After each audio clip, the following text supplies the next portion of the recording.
Magandang umaga po sa inyong lahat. Ipagpapatuloy natin ang pagtalakay doon sa ano ba ang angkop na sistema ng ekonomiya dito sa ating bansa.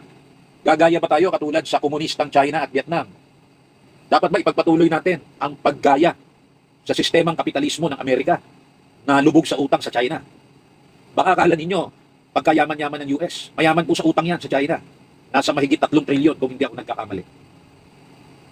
Ngayon, binabati ko muna ng happy birthday ang aking profesor at Dean ng College of Law ng Invergal Law School, Dr. Attorney Ray Oliver Bebe Alejandrino, dating konsihal namin dito.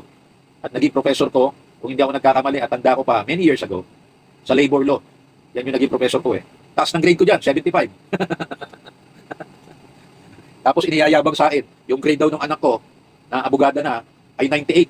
Eh kako, ba't di mo pa ginawang 100? Mas magaling daw sa akin yung anak ko. Abay, natural, mana sa nana yun eh. Hindi naman sa akin nagmana. Pero 75 ako sa iyo, di ba? O, tandang-tanda ko. So, all the best of health, Professor, Dean, Dr. Attorney, Ray Oliver, Bebe, Salamat Alejandrino. Ayan. At binabati ko rin ang acting mayor ngayon ng lungsod ng San Pablo. Yan ay kapitbahay namin na lungsod dito sa Lucena City. Dahil kung galing ka ng Lucena, mga mabilis-bilis ang takbo, walang traffic. Siguro kaya ng mga 30, 20 minutes, 25 minutes. Pag matraffic, aabutin ka ng 1 oras mahigit. From Lucena City, paluwas ka ng Maynila, ang unang papatakan mo na lungsod ay City of San Pablo. The City of Seven Lakes. Ang lungsod ng 7 lawa. Yan po ay mas maunlad dito sa Lucena City. Pero makikita mo, highly urbanized city ang Lucena City sa classification, pero component city lamang ang San Pablo City. Ang San Pablo City ay bahagi pa rin ng province of Laguna, kaya bumuboto sila ng governor. Ang highly urbanized city, dapat hindi na bumuboto ng governor eh. Yan ang nasa local government code. Kaya nakapagtataka dito, ang Lucena City, bumuboto pa rin ng governor. Bumuboto pa rin ng vice governor, bumuboto pa rin ng mga bukal o board members. Okay? Bakit ko binabati ang lungsod ng San Pablo? Ako po ay tumira dyan ng mahigit 7 taon. Dahilan sa nasuspindi yung kanilang kasalukuyang mayor ng 6 na buwan, sinuspindi ng ombudsman. At sa mga impormasyon na aking nakalap, yung vice mayor ngayon, si Vice Mayor Justin Culago, ang acting mayor.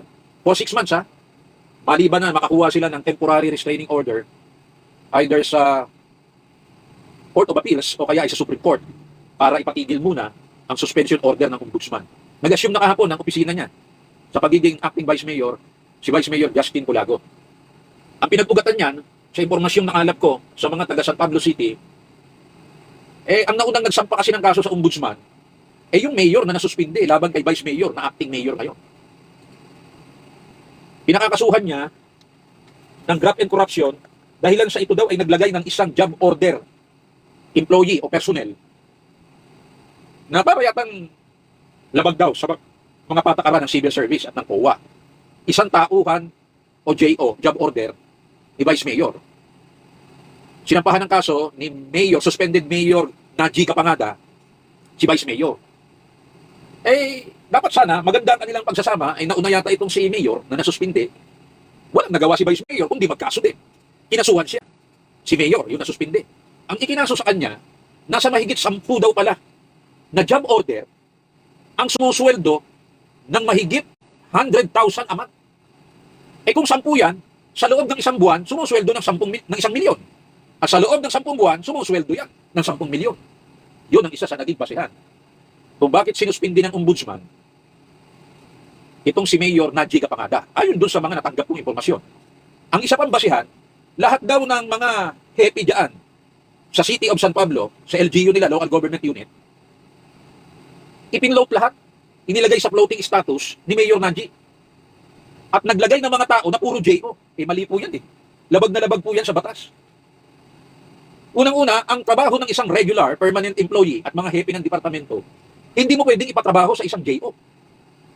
Sapagkat masiselan po yan eh. Diba? Umipirma sa mga papel yan.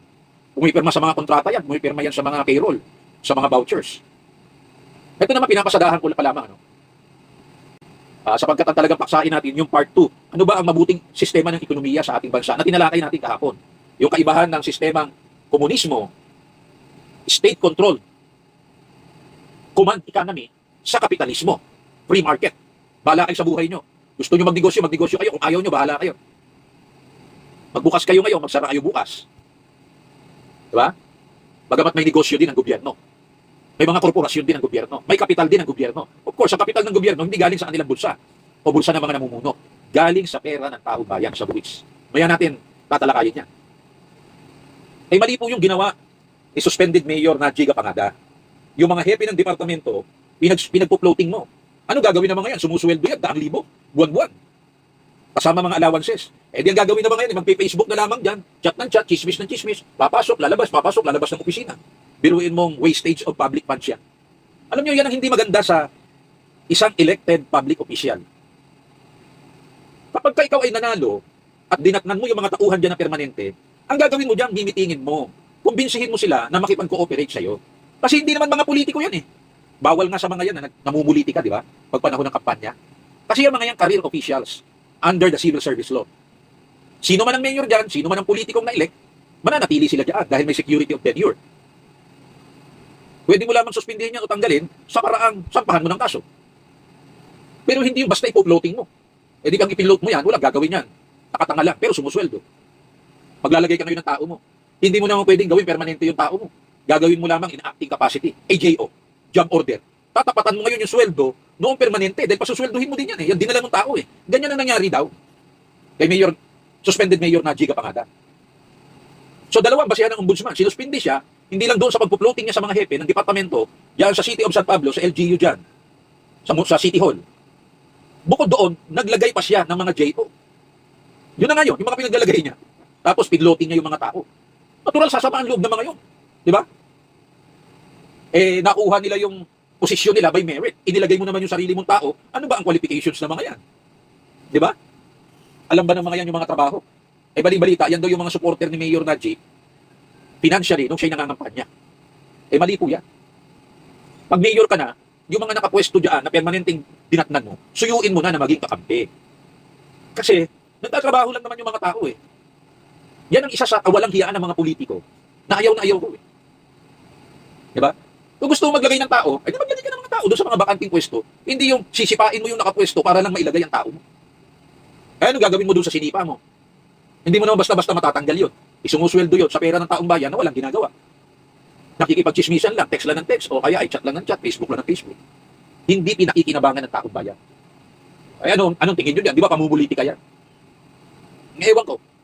Kung meron sa mga tao ni Mayor na Giga Pangada na nakaririnig ng aking sinasabi at gustong mag-react, pwede po ninyo akong kontakin sa aking Facebook. Yan ang masamang ugali ng mga politiko pag sila'y napapapwesto. Diba? Bakit mo pagbubuntunan ng iyong paghihiganti sa kalaban mong politiko yung mga tao niya? Ay mga permanente yun. Hindi pa ba sapat yung tinalo mo yung boss nila dati? Ikaw na ang bagong boss eh. Diba? Ikaw na ang pinakatatay dyan o nanay.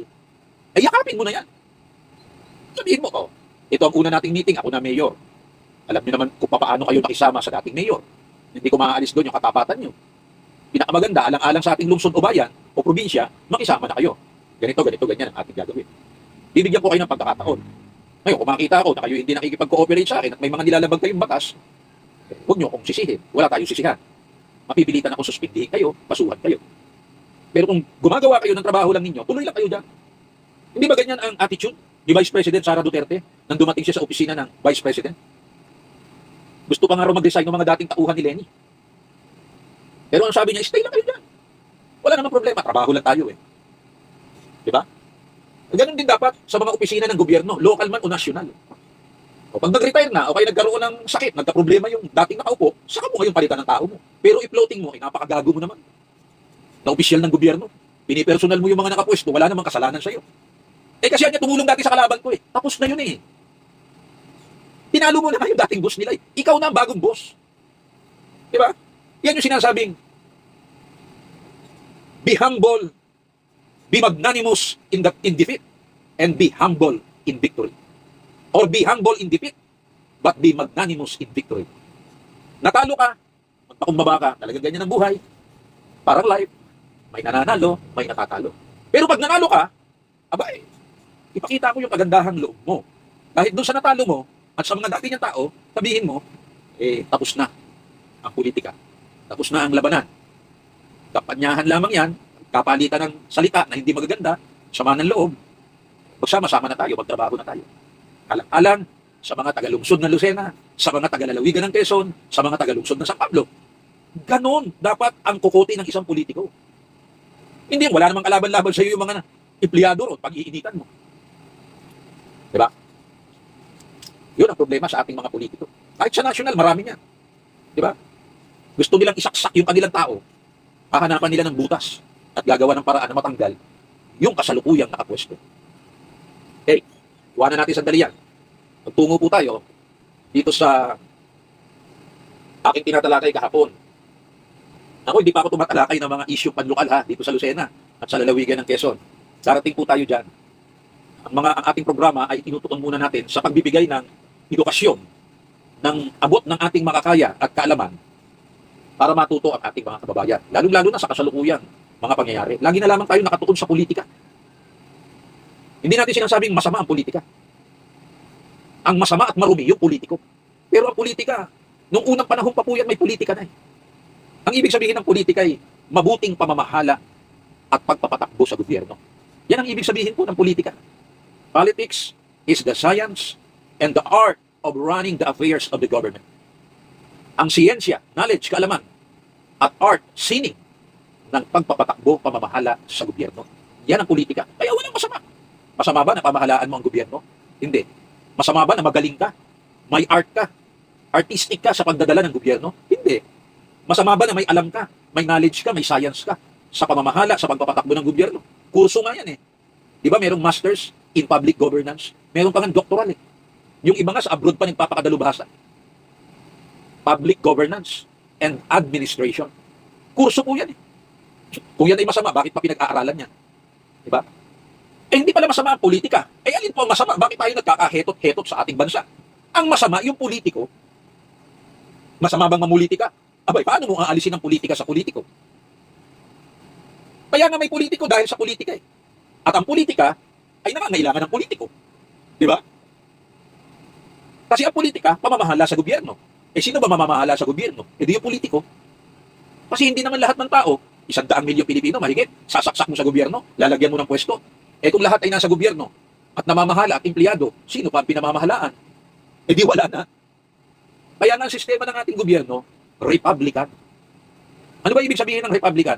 Bumoboto tayo ng mga mamamahala at mamumuno sa atin.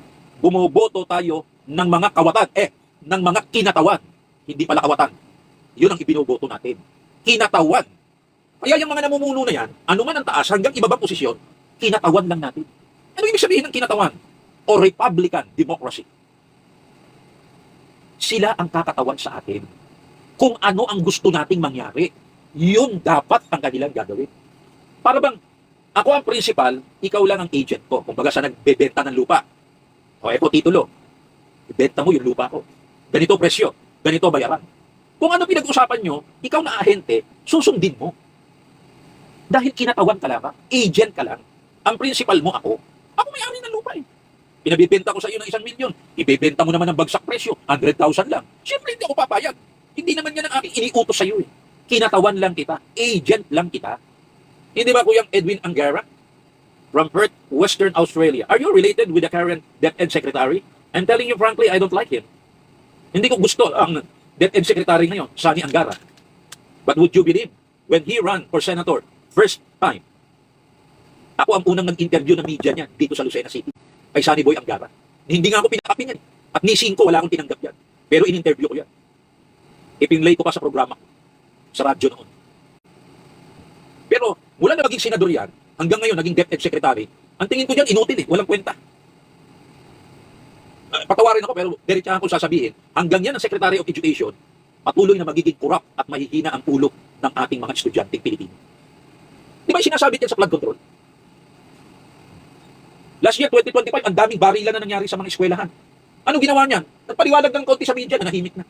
Hindi man lang inintindi yung security ng mga eskwelahan. Naulit na naman this year. Diyan, sa Leyte. Umepal na naman. Alam niyo kung saan nakatutok ngayon si Angara? Paano ibababa yung bilyon-bilyon, halos trilyon na pondo ng DepEd sa pagpapagawa ng mga schools sa mga mayor at governors? Masama ba yun na ang pondo ay gamitin sa pagpapagawa ng mga eskwelahan. Hindi po. Hindi ako tutol doon eh. Ang tinututulan ko kay Angara, bakit mo ipagkakatiwala ang pondo sa mga mayors o governors? Eh di mula sa mataas na korupsyon, ibababa mo lamang sa governors at mayors ang korupsyon. Eh di lalo mong pinalala. And to think, ikaw ang DepEd Secretary. Ikaw ang tinitingnan ng mga principals, ng mga teachers, ng mga estudyante. Ganoon pala ang maging corrupt. Ang aking punto, kung sa'yo ipinagkatiwala ng Kongreso ang pondong bilyon-bilyon, ikaw ang gumastos niyan. Ang magiging papel lamang dyan ng mga mayors at governors dapat sabihin sa'yo, ipadala sa iyo, Mr. Secretary, ito po ang kailangan naming mga eskwelahan sa aming bayan, Luzon, probinsya. Ito po listahan. Kasi ganito po. Kailangan namin ng 10, kailangan namin ng 5, kailangan namin ng 100. Kailangan namin ng 5 na eskwelahan sa ganito pong barangay, sa ganito pong lugar. Ganun lang dapat ang papel dyan ng mga mayors, governors. Huwag na huwag kang magkakamali na ibababa mo ang pondo sa kanila. Maniwala ka, ibababa mo at ikakalat mo ang korupsyon. Sa'yo ipinagkatiwala ang pondo, ikaw ang mamahala ng pondo. Huwag mo pagkatiwala sa mga congressman. Dahil mainit ang flood control, yan naman ngayon ang aatakihin nila. Pag sa congressman mo, pinagkatiwala yan. Kaya dapat yan, labas na ang DPWH eh. Dapat magtayo ka ng isang departamento dyan, Department of Education, Division of Schools Construction. Kumuha ka ng mga engineers ngayon. Tanggapin mo ngayon ang lahat ng request ng mga mayors, ng kapitan, ng gobernador. Ilang eskwela ang kailangan nyo? Saan barangay ilalagay? Saan lugar? Pag-aaralan niya ng iyong mga engineers. Papabiding, patatayo ang mga ngasiwa taga DepEd national. Kasi kayo ang pinagkatiwalaan ng bilyon-bilyon pondo. Pag ipinagkatiwala niyo sa mayors at governors, ibinababa mo at ikinakalat mo ang korupsyon. Yan po binabanatan yan si Secretary Angara. Ngayon, puntahan natin. Sabi ko sa inyo kahapon, yung komunismo sa China at sa Vietnam, kontrolado yan ng mga politiko, lalo na sa China. Central Communist Party o Central Committee nila. Ano man ang tawag nila doon? Na pinangungunahan ni Chairman Uncle Xi Jinping. Chairman Xi Jinping. Kung ano yung sistema ng kanilang gobyerno, yun ang sistema ng kanila. Kung ano sistema ng politika nila, yun ang sistema ng kanilang ekonomiya. Kontrolado ng Partido Komunista ang politika sa China, ganun din sa Vietnam, kontrolado din nila ang pagpapatakbo ng ekonomiya. Kaya nga ang tawag dyan centralized economy, command economy, government-controlled economy. Ganyan din sa Vietnam. Doon ba hindi pwedeng magnegosyo ang mga pribadong tao? Pwede. Pero mahigpit nilang ipinatutupad ang patakaran ng gobyerno. Pwede kang yumaman bilang pribado, pero hindi dapat maperwisyo ang interes ng gobyerno. Dahil ang interes ng gobyerno para sa mga mamamayang insect. Ang interes ng gobyerno para sa mamamayang Vietnamese. Dahil pag nabwisit ang mga mamamayang Vietnamese sa mga Vietcong, pwede silang magrevolusyon at patalsikin nila. Maglalagay sila ng bagong partido. Ganon din sa China. Pag nainis sa mga insect, pwede silang magrevolusyon laban sa partido. Pwede nilang palitan ang Partido Komunista sa China. Napansin po ninyo? Sa Amerika, ay democracy ang kanilang gobyerno, politika. Diba? Republican, bumuboto din sila para sa atin. Bukod sa centralized ang kanilang gobyerno, may isang presidente, meron ding kongreso, meron pa silang federal government. Kasi binubuo ang Amerika ng 50 states plus 1 District of Columbia. Sa bawat state may governor. Ang governor, para yung presidente ng Amerika. Siya ang presidente doon sa state niya. Merong federal government. Pangkalahatan. Si Uncle Donald Trump. Paano ang sistema ng politika doon? May eleksyon sila, parang sa atin. Diba? At ang kanilang sistema ng ekonomiya, kapitalismo. Hindi komunismo. Diba? Ano yung kapitalismo? Gusto mo magnegosyo, magnegosyo ka.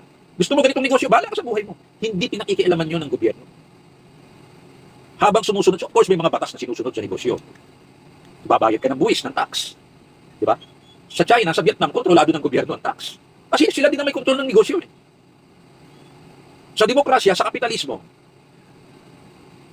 hindi kinokontrol ng gobyerno ang iyong negosyo. Hanggang sumusunod ka sa batas. Sa paanong paraan? Babayad ka ng buwis. Sinusunod mo yung mga patakaran sa negosyo.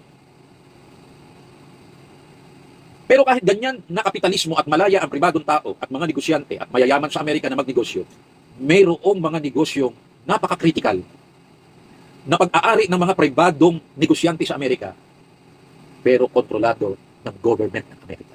Ito dapat po ninyong malaman to. Alin yan? Yan yung may kinalaman sa security. Paggawa ng mga tangke, paggawa ng mga eroplano, paggawa ng mga private jets, paggawa ng mga baril o ng mga armas.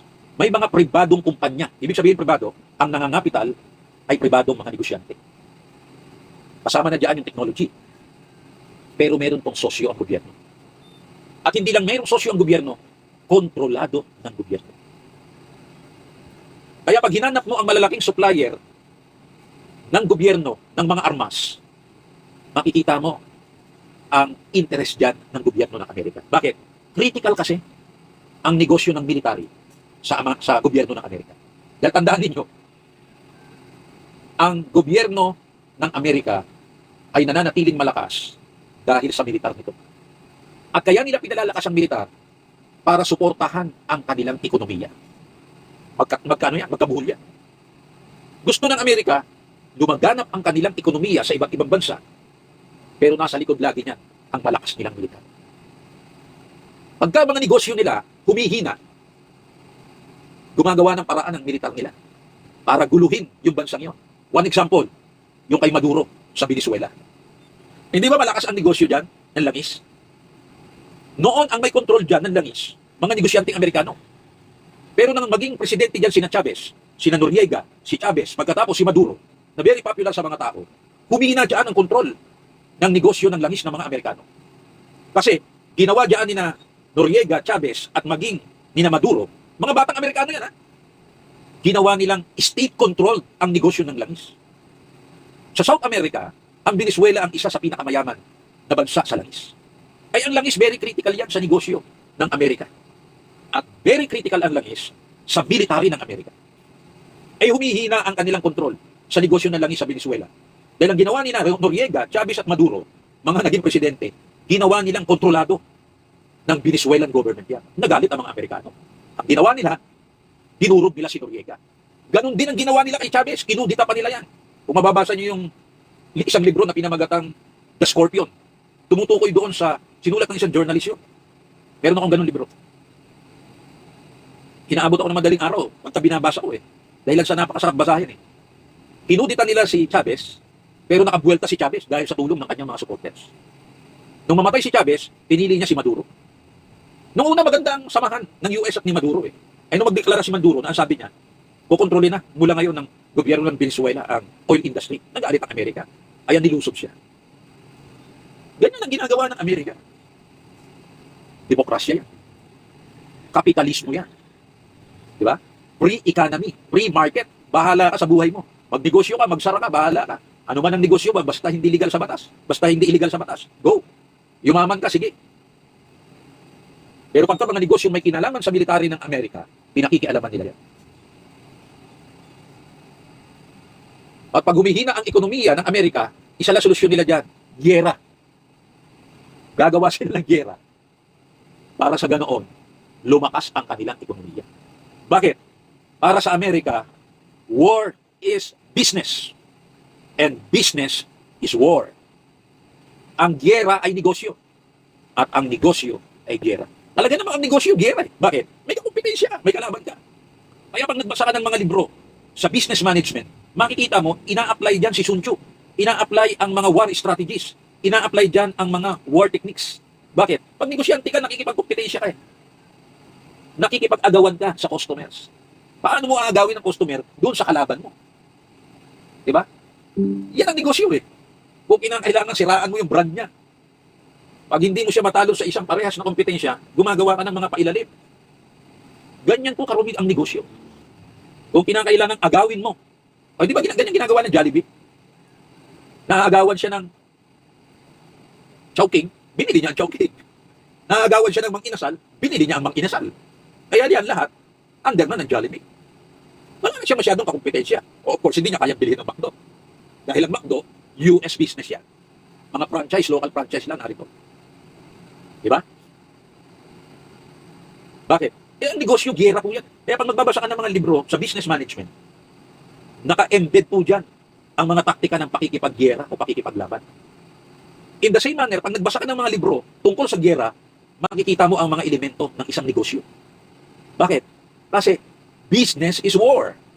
And war is business.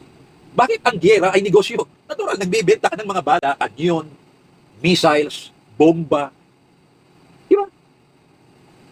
Ang dalin mo ang military complex of business sa Amerika, babagsak ang kanyang ekonomiya.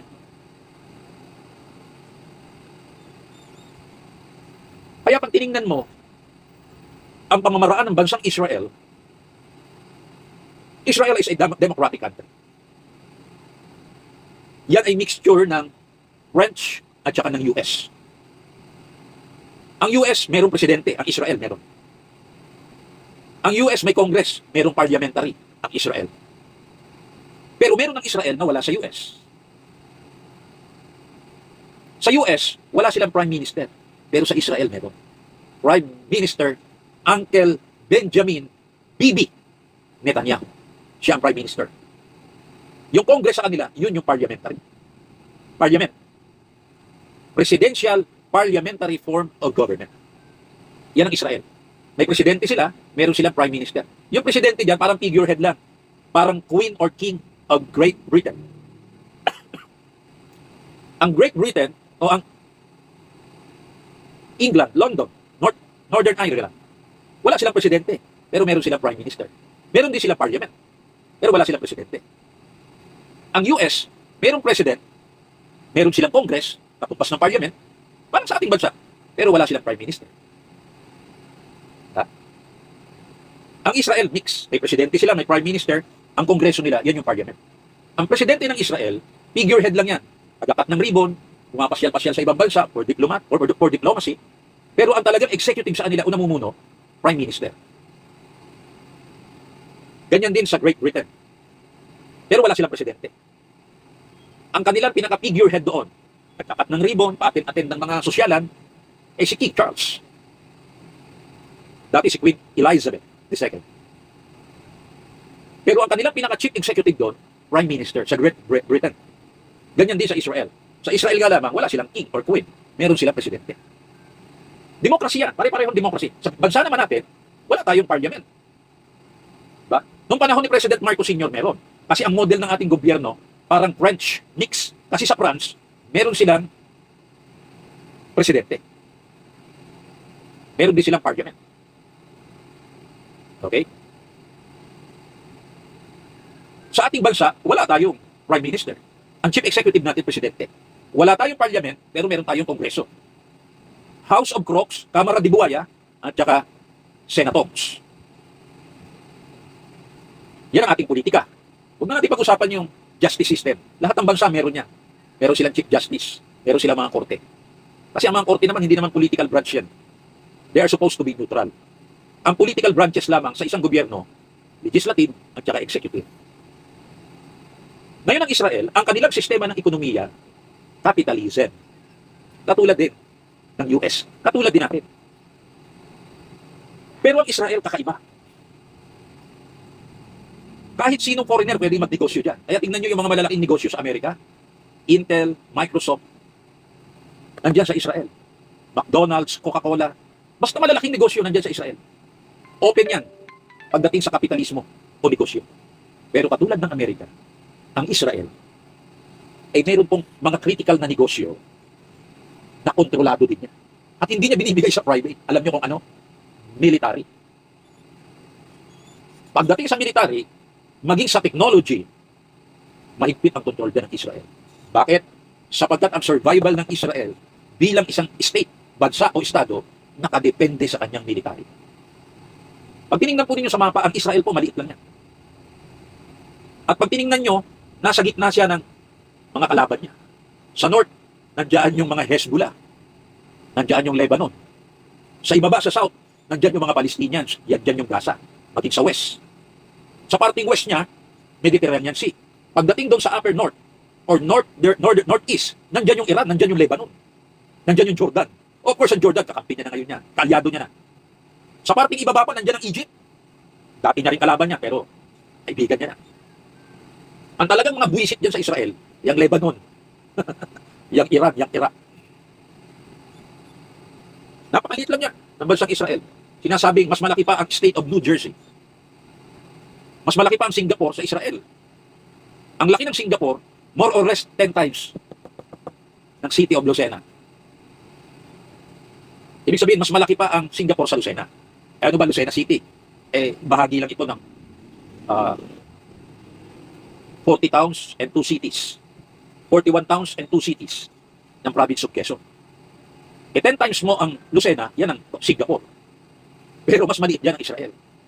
Pero kahit maliit siya, at nasa 10 million lang yata ang populasyon niya, wala pang 10% ng populasyon ng Pilipinas. Very powerful ang Israel. Kasi maghanap ka ng matatalinong tao, maghanap ka ng matatalinong researchers, nandyan sa Israel. Maghanap ka ng mga taong masisipag, nandyan sa Israel. Maghanap ka ng mga taong matindi ang pagmamahal sa kanilang bansa at kanilang lupain, nandyan sa Israel. Maghanap ka ng mga taong magagaling sa giyera, nandyan sa Israel. Para padaluyin mo ang tubig sa disyerto, milagro yan. Para talunin mo ang mga higante mong kalaban, at pumalag ka sa Iran at sa Iraq at sa Egypt, may pambihirang bansa ka. Diba? Tapos ang populasyon mo, nasa 10 milyon na. Daan-daang milyon ang nakapaligid sa iyo, puro kalaban mo. Ano ang sistema ng Israel sa ekonomiya niya? Kontrolado niya ang critical ng mga negosyo, lalo na sa military at technology. Pero malaya ang mga tao na magnegosyo. Pero malaya man ang mga tao na magnegosyo, mahigpit ang mga batas sa negosyo sa Israel. Susunod ka. Hindi po pwedeng paikutan mo ang mga batas doon. Tapos na lamang tayo sa oras. Gusto kong talakayin yung Taiwan, South Korea, and Japan. Pero sa susunod po na broadcast ko. Papasadahan ko lang ng kaunti ang Singapore ngayon. So ganyan ang Israel. Ganyan ang ekonomiya nila. Very advanced sa technology ang Israel.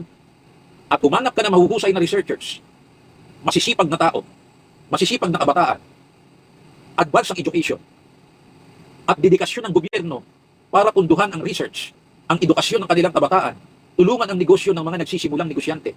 Pero kontrolado nila ang critical military and technology business. Yan ang Israel.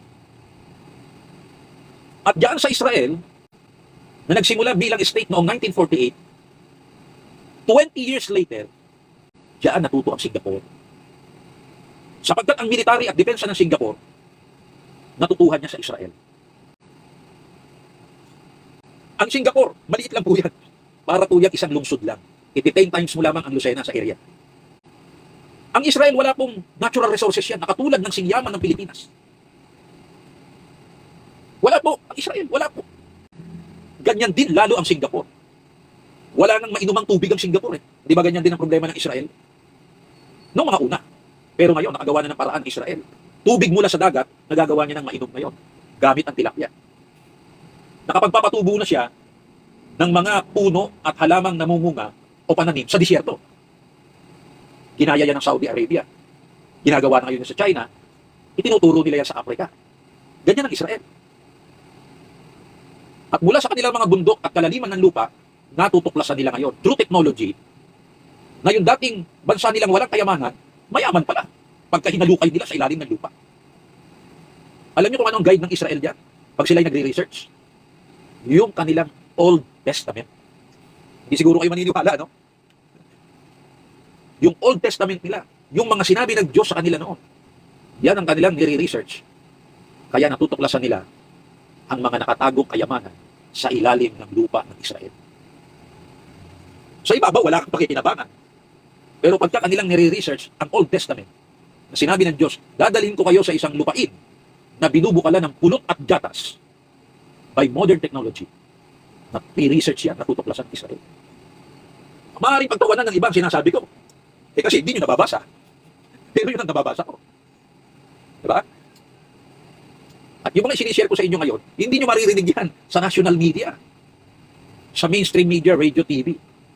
Dito lamang po, eksklusibo, sa TV Channel 6. Digital 8 and 10 cable sa Lucena. Kiss FM 95.1 at 105.3. Yun nga lamang, hindi kapugian, hindi kagwapuhan yung napapanood nyo. Doon kayo agrabyado. Di ba? Ngayon, ano, Singapore? Eh, dadalawang minuto na po natitira sa akin eh. Medyo bitinin ko muna. Huhugot tayo kay Lee Kuan Yew. Meron akong libro niyan eh. From Third World Economy to the First. Lee Kuan Yew. Makapal yung libro niya. Hindi ko makita ngayon dito. Baka nailagay ko sa kahon. Hahanapin ko. Yung Singapore natuto ng kanilang depensa at military mula sa Israel. At kung paano sila nakasurvive economically. At ngayon ay isang maunlad na bansa. Nakaangkla po sa kanilang mga leader. At ang mga leader na ito, may kamay na bakal. Parang komunista. Parang diktador. Pero ang mga foreigners dyan, ang mga negosyante dyan na pribado, malayang-malaya po sa Singapore. Paano nangyari yon? At ano ang pagkakatulad ng Singapore sa Japan, sa Taiwan, sa South Korea?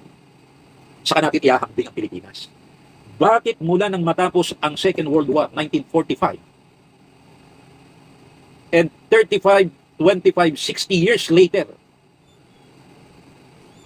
bagsak na bagsak, gumagapang ang ekonomiya ng Pilipinas. 60 years later, after World War II, samantalang ang Singapore ay nagsimula bilang bansa o estado 1968. 50 years later, maunlad na maunlad. Yan po